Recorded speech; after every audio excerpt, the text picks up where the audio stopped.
nga ba, multo ang sinasabing suspect sa pagpatay sa isang resort sa Batangas?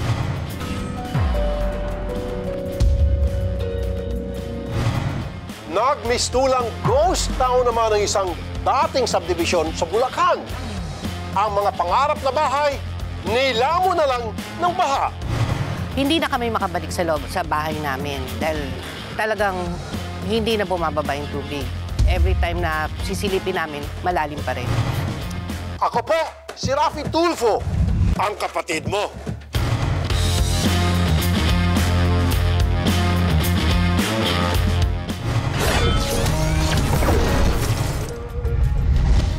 May kasabihan tayo na matakot ka sa buhay, huwag sa patay.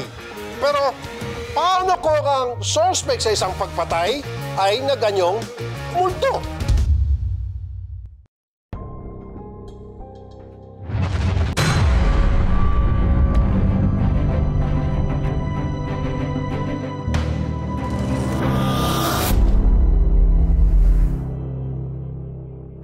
Isang gabi sa isang resort sa barangay Durungaw sa Bawan, Batangas, mahimbing na natutulog ang 73 years old na may-ari na si Carmen Maranan.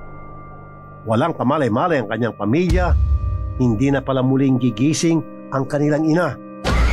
Ang dahilan, isa raw makapanindig balahibong inkwentro. Kitang-kita sa CCTV ng resort ang isang misteryosong nilalang. Ang hugis nito, tila multo. Pero ito raw ang pumatay kay Nanay Carmen. Bilang isang anak, hindi po matatawaran. Habi ko nga po, kahit po siya 10 beses na nabuhay, siya pa rin lagi po ang hanapin ko. Pangkaraniwan na araw lang daw yun para sa pamilya. Si Nanay Carmen, nakabantay sa tindahan. Nakausap pa ni Arnel sa cellphone ang kanyang ina. Pong gabi po ngayon, tinawagan po ako ng aking magulang na ang sabi po niya sa akin kasi po yung aking pong anak ay nagkikemo at gusto po niyang bigyan ng pera. Sabi ko po sa aking magulang, inay, huwag na po at bukas na lamang po't gabi na. Hindi daw sila nakaramdam ng anumang kakaiba. Pero pagkagat ng dilim, nadatnan na lang ng anak na si Jeneline at kasambahay ng biktima na nagkalat at wasak ang mga gamit. Nagkalat ang dugo at doon na rin tumabad sa kanila ang malamig na bangkay ni Nanay Carmen. Nakaramdam po ako ng takot nung nakita ko na kasi nung pagkababa niya dito na nawala na agad yung cut ng CCTV. Hindi na po alam kung yung magulang ko kung anong ipinagagawa na niya dahil wala nang ang ilaw. Sinubukan pa raw nilang tawagin mula sa labas si Nanay Carmen. Ngunit wala silang narinig na sagot mula sa ina. Sabi ko, nasaan si nanay? Yun ma'am, yung paglabas kong gayon, napayuko ako dun sa saka ko siya nakita. Yun po ma'am, talaga ako sabay, hindi ko na alam kung paano ako nakalabas ng pintuan. Tapos yun, umiiyak na ako nung lumabas. Nung makita ko si nanay. Para bigyang linaw ang mga pangyayari, dumulog kami sa isang exorcist ng Archdiocese of Manila na si Father Ramon Marino. Ayon sa kanya, ang mga masasamang elemento ay mga kampon daw ng demonyo. Kaya ang mga masasamang espiritu kaya raw talagang manakit ng tao. Nandiyan din yung tinatawag na house infestation. May mga cases din ho na yung pagising ng tao, may mga scratches, may mga pasa na hindi na maalam kung saan nanggaling. 40 araw na mula nang pumanaw si Nanay Carmen, pero nagpaparamdam pa rin daw ang kanilang ina. Ang nararamdaman ko simula nung siya ay namatay, ay nagpaparamdam lagi siya. Basta yung kung saan po siya nakatayo, lagi po pumapasok sa isip ko, lagi pong nandun siya. Mapagmahal at hindi maramot. Ganyan daw si Nanay Carmen. Kaya't hindi matanggap ng kanyang mga anak ang karumaldumal na pagpaslang sa kanilang pinakamamahal na ina. Mabait naman po siya. Siya yung pong magulang na matulungin. Siya po yung magulang na gagawin ang lahat para sa anak. Huli po namin pagkikita kasi nung gabi po ay dumaan po ako dito. Humingi po ako sa kanya ng kanin dahil bumili po kami sa labas. Yun po ang huling paghihiwalay namin dalawa. Madalas daw si Nanay Carmen sa kanyang kubo. Ito raw ang tinuturing niyang pangalawang tahanan. Dito siya madalas na natutulog. Kaya mula nang pumanaw ang ina, hindi maiwasan ng mga anak na maging emosyonal sa tuwing makikita ang kubo. Nababaguhan din po ang aking isip na nakikita pagsilip ko, minsan nasa kubo, pagsilip ko nandoon, dadating ako sa umaga, sisilipin ko ulit doon, sa gabi, tanghali. Lagi ko siyang sinisilip, palagi. Pero ang misteryo ng pagkamatay ni Nanay Carmen, tunay nga bang dahil sa multong mamamatay tao? Sabi nga ni Ate Guy, walang himala. Pero sa kasong ito, wala pong multo. Pero bangungot ang dinaranas ngayon ng pamilya ng biktima. Ang pumatay kasi ay isa palang tauhan nila. Magbabalik po ang kapatid nyo. Umaga ng June 10, 2024, nagulantang ang pamilya Maranan nang bigla na lampas langin ang ilaw ng kanilang tahanan na si Nanay Carmen. Ang sospek sa krimen, isa raw multo na mamamatay tao. Pero ang anak na lalaki ni Nanay Carmen na si Arnel, diskumpiyado. Ang kanyang hinala, isa sa mga dating tauhan nila sa resort ang pumaslang sa kanyang ina. Nakita ko po yung kanyang damit, naka-Roots po ang pangalan, yung po nakikita ko rin po sa kanya, at nagtugma rin din po. Nung aming pong hinanap doon sa Facebook niya, iisa po yung kanyang damit na nakalagay. Kaya po sabi ko, imposible ka ako na hindi ito. Sabi ko, hindi ito ako magkakamali na siya po talaga yun. Alam daw ng dating tauhan ng resort lahat ng pasikot-sikot sa bahay ng pamilya Maranan. Hanggang sa breaker ng kuryente na misteryoso raw na namatay. Hindi po yun multo. Tao talaga yun. Pag-aralan natin ang iba pang mga anggulo ng CCTV. Dito, makikita ang pagbaba sa hagdanan ng tila isang taong may talokbong na puting kumot. Sumili pa siya sa likod ng pader kung saan natutulog si Nanay Carmen. Maya-maya, bumalik siya sa hagdanan at pumanhik. Hindi na nakuna ng CCTV ang mga sumunod na pangyayari. Ilang sandali pa, sa labas ng resort, nahagip ng CCTV ang lalaki mula sa labas na nakataklob na rin ng tuwalya.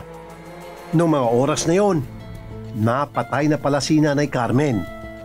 Ang masaklap, walang kasamang matanda na mangyari ang krimen.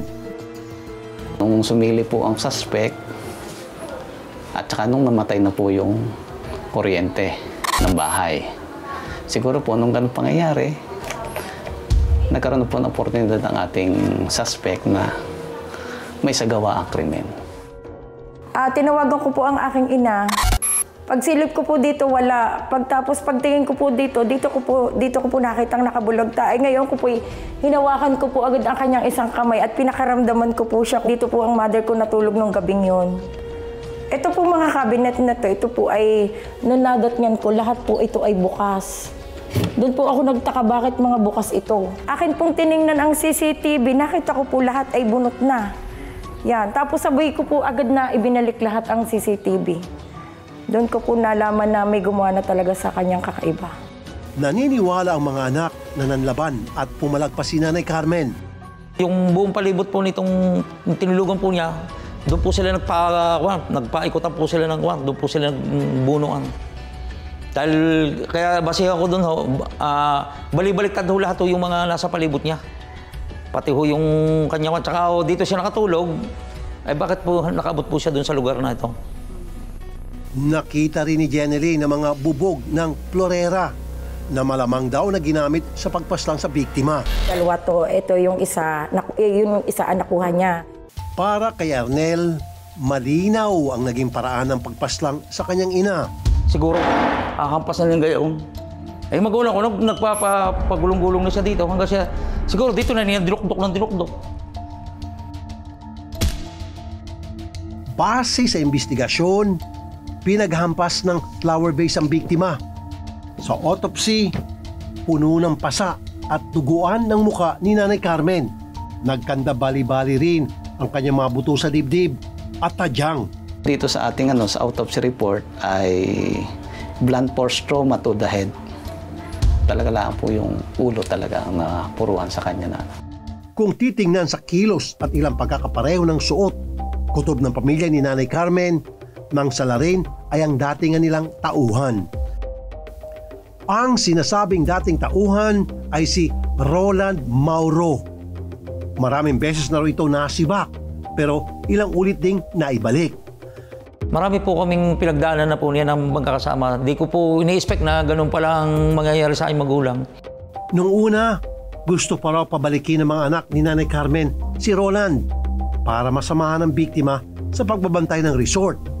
Subalit, binalaan sila ni Nanay Carmen na pinagbantaan na pala ni Roland ang buhay niya. Sabi po niya sa akin, hindi ka mo pwedeng pabalikin yan. Yan ay kaya ako pinagbabantaan yan.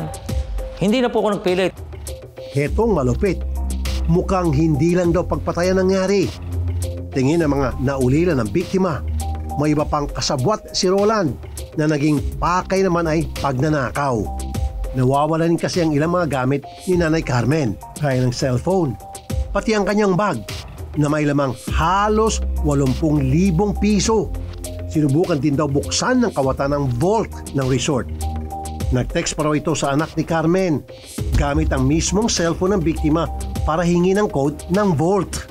Paggising ko ng umaga, nakabasa ako ng message na, Jenny, paano buksan? Nakalimot ako. Hindi ko pinansin yung text niya sa akin na dahil papasok naman ako dito. Hindi ko pa napansin na wala na siya. Malakas ang kutob ng mga kaanak ni Nanay Carmen na si Roland Mauro nga ang pumaslang sa biktima. Pero ang tanong, magtutugma kaya ito sa investigasyon ng pulisya? Malakas ang kutob ng mga kaanak ni Nanay Carmen na dating tauhan nila sa resort ang suspect. Magtutugma kaya ito sa investigasyon ng pulisya? Magbabalik po ang kapatid nyo. Mahigit 1 buwan na mula na mangyaring karumaldumal na pamamaslang kay Nanay Carmen Maranan, may-ari ng isang resort sa Batangas.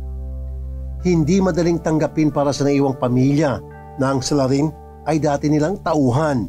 Makamtan na po namin yung aming pong, lagi po namin gusto namin makamtan ng hostesya para po itong taong ito ay mahuli na at hindi pa po ika nga po hindi na po magawa yung po sa ibang tao pa. Sana sumuko na siya at mapagbayaran niyo yung ginawa niya sa aming magulang. Makaraang idulog ng pamilya Maranan ang insidente, agad namang naglunsad ng manhunt operation ang mga pulis labang kay Roland Mauro. Ilang araw matapos ang krimen, natuntun pa ng mga pulis ang kanyang kinaroroonan gamit ang ninakaw na cellphone ng napatay. Pero malapalos itong suspect. Conduct po kami ng manhunt operation regarding sa pinagtataguan ni Mauro hanggang sa nakarating po kami sa kanila doon sa kanyang kapatid sa Camarines Sur. Natuklasan ng pulisya ng Bawan na dumating siya sa Camarines Sur noong June 11. Sinikap nilang huliin si Roland sa Camarines Sur.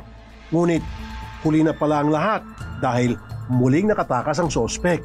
Dahil nga po yung sa ginagawa naming pagmamanhan sa kanya, nakaramdam na po siya ng siguro po ay alam niya na si nakatrack na kung nasaan lugar. Nagpatay na po siya ng cellphone, hindi na po siya naggamit ng cellphone. Sa ngayon, may isinampa ng reklamong murder ang pamilya Maranan labang kay Roland. Itinaas din ang pabuyang ₱250,000 ng mga otoridad sa sino man makapagtuturo sa kinaroroonan ng suspect. Kasalukuyan po ang kaso po ay nakafile na sa husgado at meron na po tayong napailan na suspect. Ito po ay si Roland Mauro at saka isa pong hindi nakilalang tao. Malaking tulong po yung bounty na ibinibigay niya dahil nga po once na-establish na po yung na-publish na po namin yung larawan ni Roland, siguro naman po ay maraming magkaka-interes na sa ituro sa ating alagad ng batas. Nagkalat ang CCTV sa resort, kaya madaling nabuo ang pangyayari kaugnay ng krimen. Yun nga lang, sa dinami-rami ng CCTV, wala ni isang security guard ang resort na nakatulong sana para agad na madakip ang salarin. Sa mga naukulan, sana po matulungan po ninyo kami na magkaroon po ng hustisya ang aming magulang. At kailanman hindi ko siya malilimutan. Dahil sa tagal niyang nakita ko sa kanya na bilang isang ina, ay kahit ano mo, hindi ko talaga siya malilimutan hanggat ako nabubuhay. Hindi man multo ang pumaslang kay Nanay Carmen, hindi naman mapagkakaila ng iniwang takot at sakit ng pamamaslang sa kanya ay mananatili hanggat hindi nakakamit ang hustisya. Hindi man multo, pero parang multo na naglaho ang suspect sa pagpatay kay Nanay Carmen. Ngunit hindi po ito dahilan para hindi makadakip ng mga pulis si Rolando.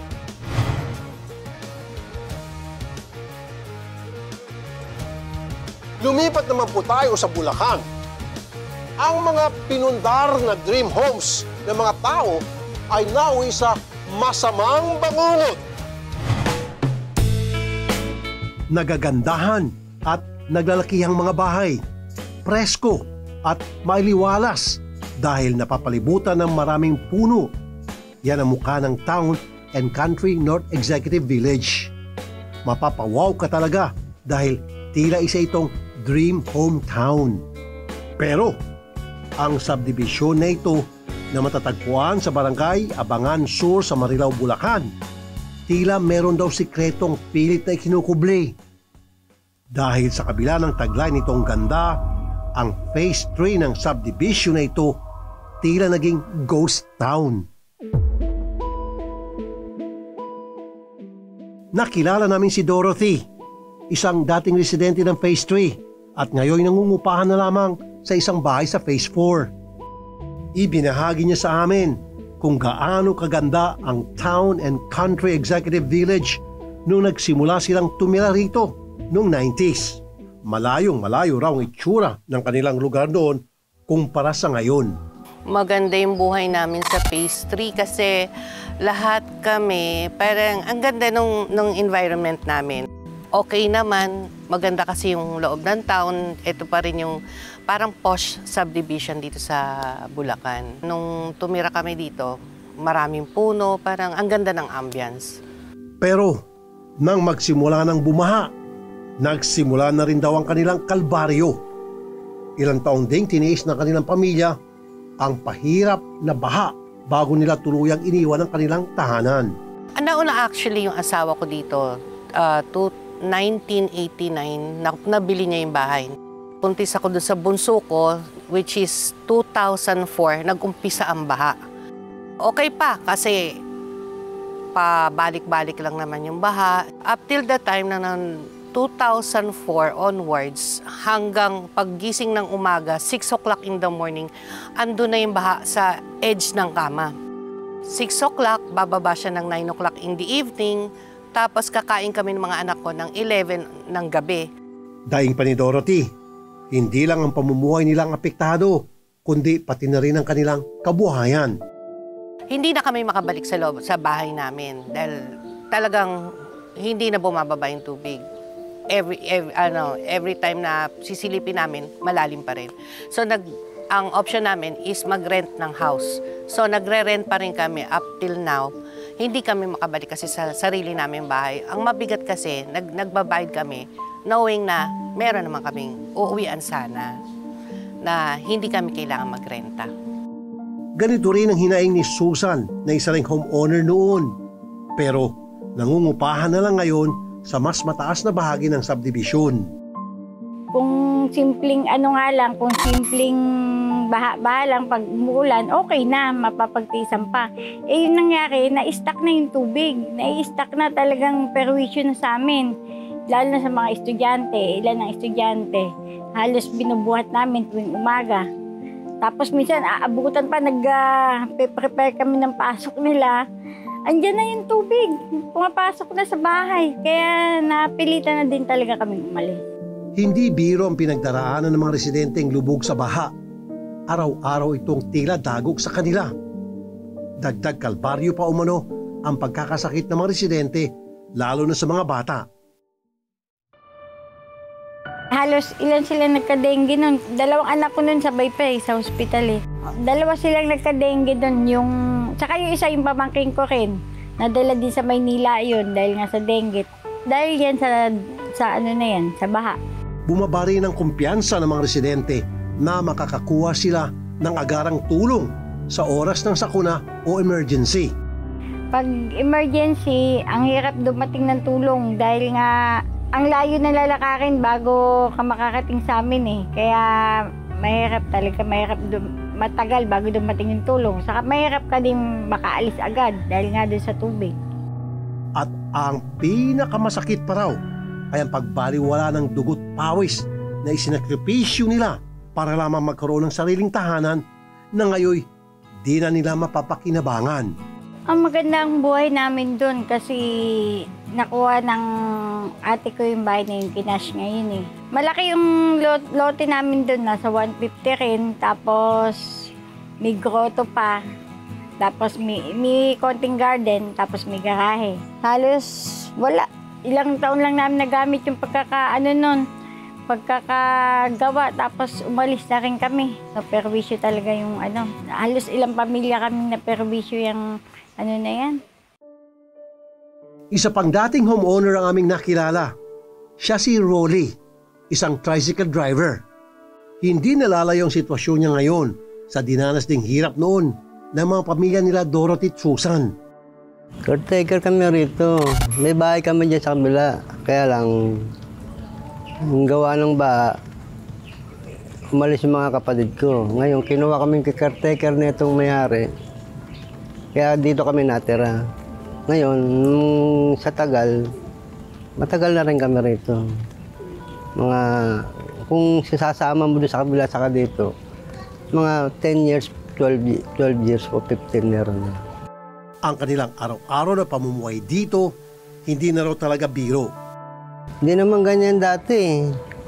Ngayon lang hindi namin alam bakit nagkaganyan. Bagyo lang dapat gumanyan yan. Pag may bagyo, ngayon kung wala pang bagyo, nandiyan na yung tubig. Mayroon maglakad. Nakakaangalay sa paa. Pag gusto mo lang umuwi, parang ayaw mo lang lumabas.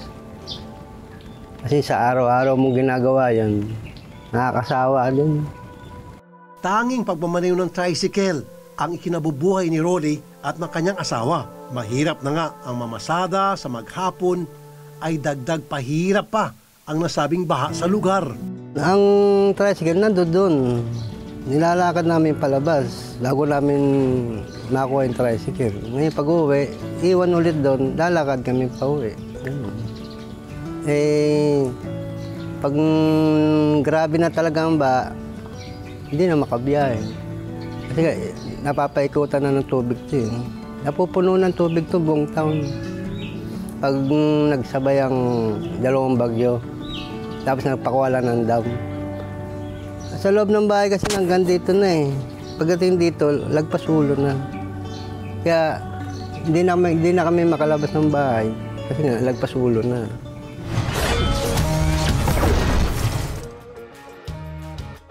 Nako po, naloko na. Pero ating alamin ang panig ng mga itinuturong tao sa likod ng hindi matapos-tapos na problema sa baha sa Bulacan. Magbabalik po ang kapatid nyo. Maraming residente ng Town and Country North Executive Village ang mas piniling lisanin ang kanilang mga bahay sa tila ghost town nilang komunidad.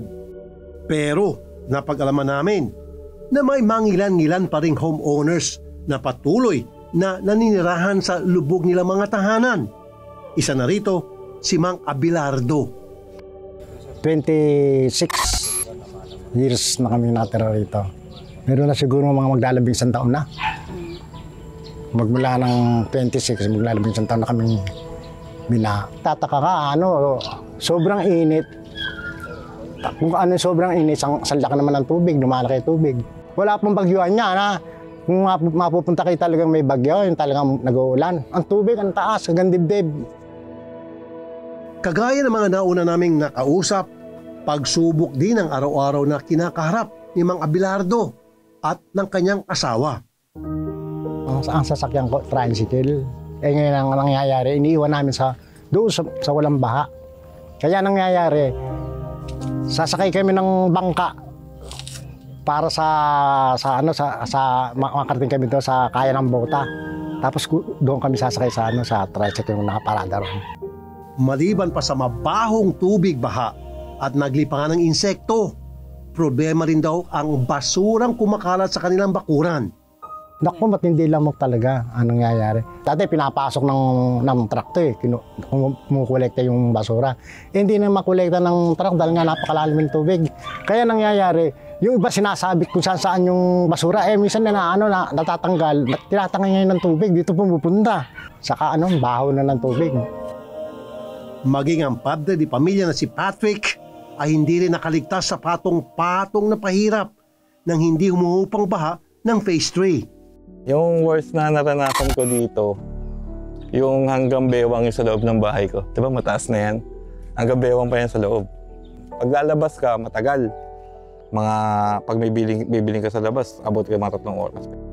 Gustuhin man daw niyang umalis kasamang kanyang pamilya, hindi naman daw ito ganong kadaling gawin. Saan naman ako dilipat? Kailangan ko ng ilang milyon para umalis dito. Hindi naman pwede mangupahan lang ako. Nandito na ako sa may walang upa, alis pa ba ako? Teka ka na lang. Pero kung may mag-o-offer na swap, payag ako, sa bahay namin to sa walang baha, deal ako dun. Para sa mga patuloy na lumalaban sa buhay, diskarte ang kanilang pinairal. Ang ginagawa ng misis ko, 1 linggo na kaming namimili para merong mahirap labas ng labas 1 linggo. Tuwing 1 linggo namimili kami. Tapos pati tubig, 1 linggo. Kasi tubig binibili rin. Ang pinaka-ayoko lang yung pagpapasok yung mga anak ko sa school. Kasi papasan ko lang siya, simula rito hanggang doon. Alis ka ng umaga, papasan mo yung 2. Tapos hatid ko pa yung asawa ko. Pagka yung doon, nagpastuhod. Minsan naman, pagka mataas yung high tide, hindi kayang lakarin magbabalsa ka talaga. Ang panawagan nila sa lokal na pamahalaan ng Marilao, Bulacan, aksyonan ang kanilang mas lumalalim pang problema. Amin din na pag-alaman ang itinuturong posibleng dahilan ng mga residente sa walang humpay na pagbaha ng Phase 3. Tambak lang talaga. Best solution yun. Ngayon, kung hindi nila kaya yun, patanggal na lang nila yung palaisdaan dito. Kasi hindi naman magkakatubig to kung hindi naman sa kanila. Pag nag-harvest sila, walang tubig to. Taga dito ako araw-araw ko nakikita yan Pagtataka kami, tuyo to. Ba't kaya tuyo to? Pagtingin namin doon sa palaisdaan doon, tuyo na rin, nilimas na. Yun lang naman yun Doon pa lang, alam mo na kung ba't bumabaha sa amin. Kaya lumalaki yung tubig na ganyan. Galing sa palaisdaan, hindi napapamos yung tubig, ayan. Sumusobra taas ng tubig. Agad din naming inalam kung sino ang may-ari ng mga palaisdaang itinuturong salarin sa walang paghupang baha sa Town and Country North Executive Village. May nakapagsabi sa amin na isa si Barangay Captain Nino Joseph Villados sa mga may-ari ng mga palaisdahan sa paligid ng subdivision. Sinubukan namin kunan ng pahayag ang kapitan ng Barangay Ubihan, May Kawayan na si Cap Nino. Nararapat kong i-develop siya. Ilagyan ko siya ng bako, bamboo poles, pinalapad ko yung mga pilapil niyan. At the same time, yung ilog na sapa doon, which is Tambo Creek, na napakababaw siya. Yung bahagi ng nasasakupan ko lamang na fish pond ay pinalalim ko yung lugar na pwede.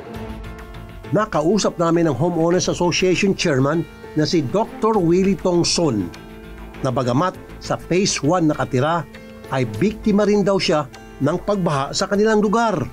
So 1980s, nung nalipat kami rito, maganda pa dito at hindi pa kami binabaha. Yung Phase 3 na yon, hindi naman binabaha dati yon. Kaya maraming nakabili doon at tumira. Pero siguro after nung mga 10 years, nag-umpisa na. Nagkaroon na ng mga baha, lalo na pag bumabagyo. In love na nga raw si Dr. Willie sa Town and Country North Executive Village. Ang kanyang bahay, sinigurado niyang maganda at talagang ginastusan. May basement kami. Hindi binabaha noong time na yon. 1980s walang baha. Kaya pinalagyan ko ng basement.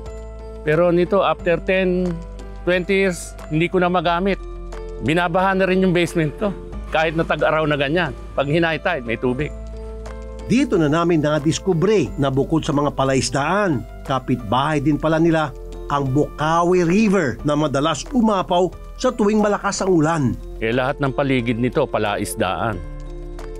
Dito sa kanan, Bukawi River. Dito sa gitna na to, palaisdaan. Dito sa kaliwa, palaisdaan pa rin. Paligid ng palaisdaan talaga. Tila walang humpay ang daloy ng problema ng Town and Country North Executive Village. Bukod sa napapalibutan ng mga palaisdaan, problema rin pala nila ang umaapaw na Bukawi River.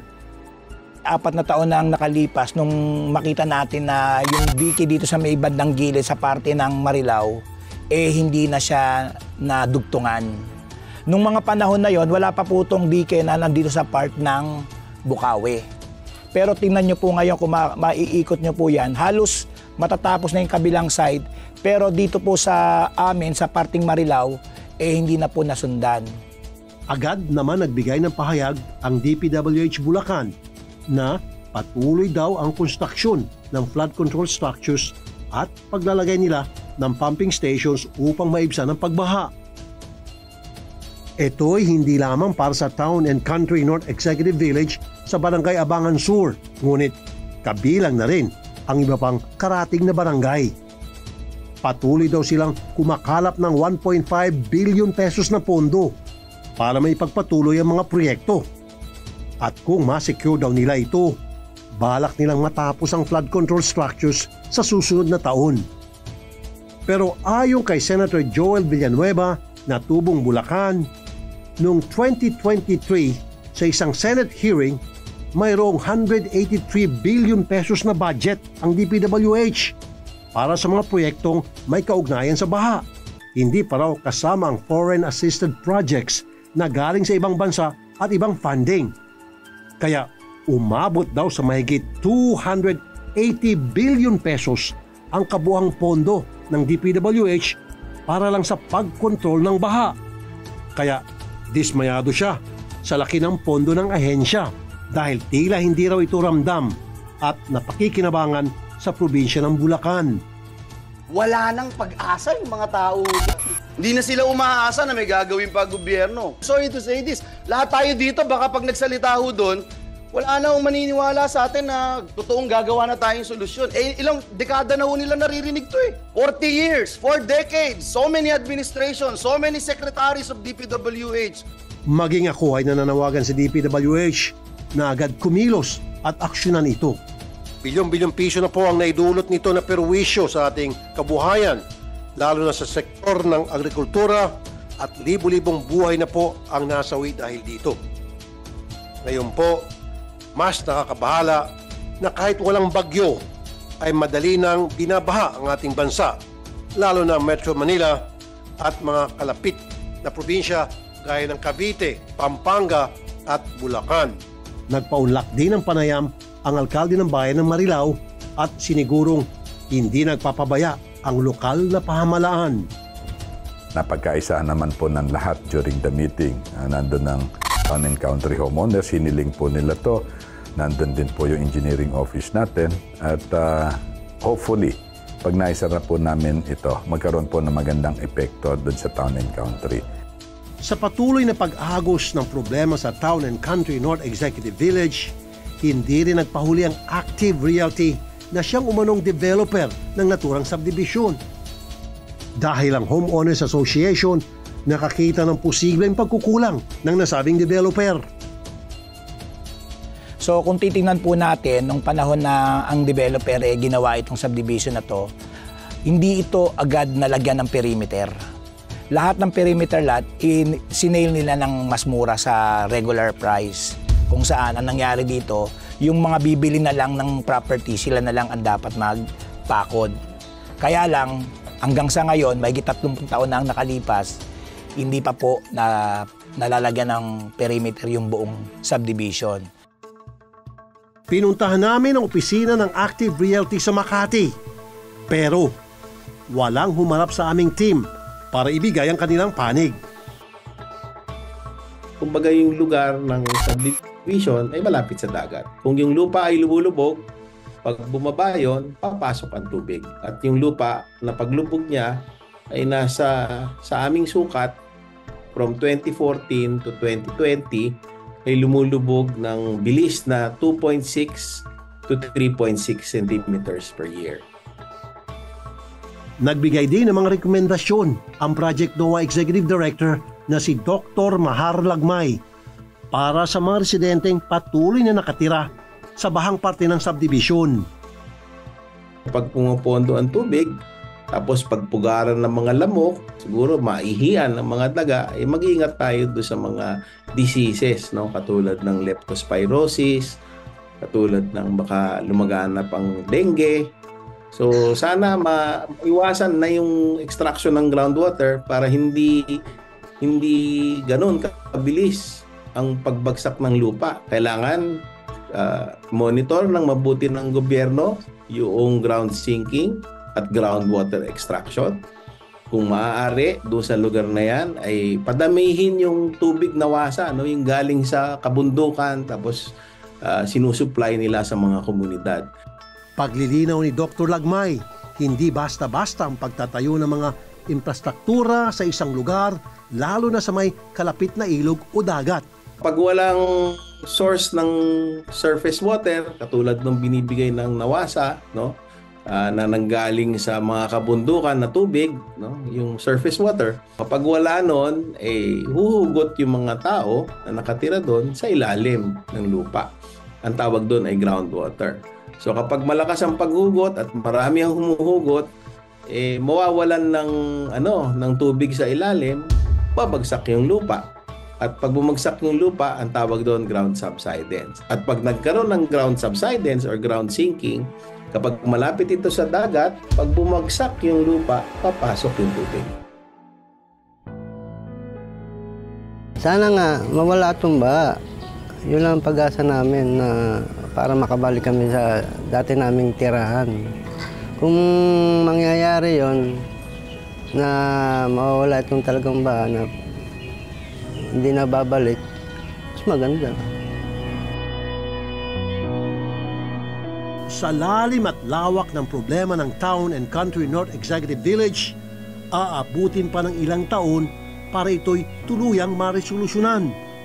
At sa mga panahong ito, makakasiguro po kayo na patuloy ang aming pagbabantay at hindi namin kayo i-ghosting.